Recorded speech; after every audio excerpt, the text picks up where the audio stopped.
So today I will show you 8 tips.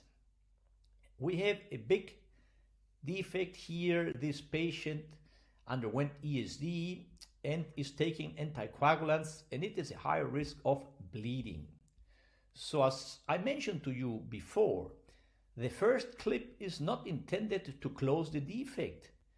The first clip is intended to create a little bump.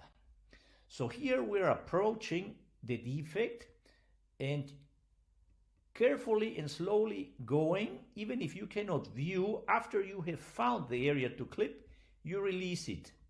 Here we have this little bump. This is essential. So the first 2 tips are those.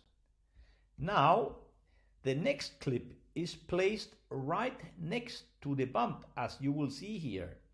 Now the effective closure begins. Here you can see how we are looking at this bump, looking at the clip.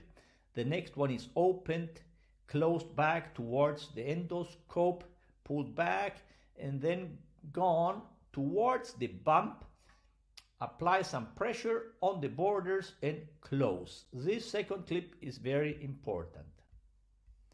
Now you need to remember, for a successful closure, it's very important that your traveling clip approaches the previously placed clip in the inverted T position.